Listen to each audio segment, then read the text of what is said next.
আজকে তৈরি করে দেখাবো নুডলস দিয়ে রেস্টুরেন্টের স্বাদে নামি দামি একটি রেসিপি, যেটা চাইলে ঘরেই কম খরচে বানিয়ে নিতে পারেন ঝটপট।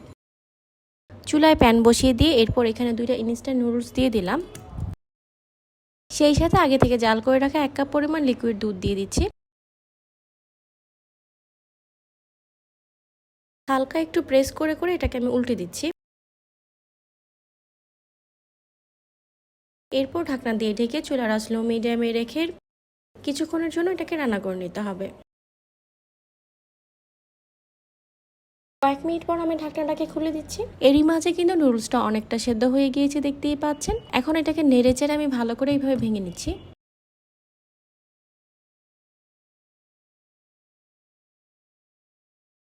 নুডলসটা এই পর্যায়ে পারফেক্টলি সেদ্ধ হয়ে গিয়েছে। এখন এটাকে নামিয়ে আমি একটা সাইডে রেখে দিচ্ছি। এরপর চুলায় আরেকটি প্যানে আমি প্রায় 1 টেবিল চামচের মতো বাটার দিয়ে দিলাম। সেই সাথে দিয়ে দিচ্ছি রসুন কুচি 1 টেবিল চামচ। বাটারের সাথে রসুনটাকে নেড়ে চেড়ে আমি ভেজে নেব। কয়েক সেকেন্ড ভেজে নেওয়ার পর এখানে আমি 1 টেবিল চামচ দিয়ে দিচ্ছি ময়দা। বাটারের সাথে ময়দা আর রসুনটাকে আমি ভালো করে একটু ভেজে নিচ্ছি। এরপর এখানে আমি কিছু চিলি ফ্লেক্স দিয়ে দিলাম। কয়েক সেকেন্ড একটু নেড়ে চেড়ে ভেজে নেওয়ার পর এখানে আমি 1 কাপ দিয়ে দিয়েছি লিকুইড দুধ। সব কিছুকে নেড়ে চেড়ে ভালো করে মিশিয়ে নিচ্ছি। যেহেতু এখানে ময়দা ব্যবহার করা হয়েছে, খুব অল্প সময়ের মধ্যে দেখতে পারবেন এটা ঘন হতে শুরু করবে। মিশ্রণটা দেখতেই পাচ্ছেন ঘন হতে শুরু করেছে। এই পর্যায়ে আগে থেকে সেদ্ধ করে রাখা যে নুডলসগুলো ছিল সেগুলোকে এখানে দিয়ে দিব। নুডলসটা দেওয়ার সাথে সাথে ভালো করে আমি সব কিছুকে নেড়ে চেড়ে মিশিয়ে নিচ্ছি।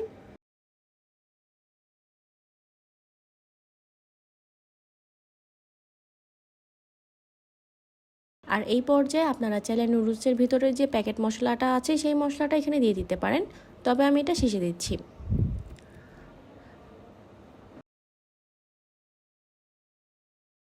কিছু মজারেলা চিজ উপর থেকে এভাবে গ্রেট করে দিয়ে দিলাম।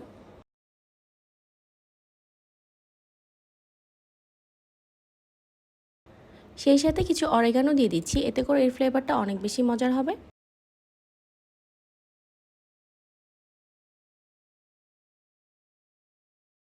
নুডলসের মশলাটা আপনারা চাইলে চিজটা দেওয়ার আগে দিতে পারেন।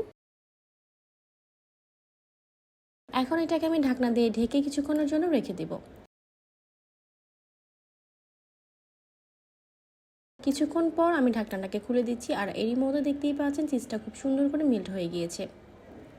চুলাটা বন্ধ করে এখন আমি এটাকে সার্ভ করে নেব।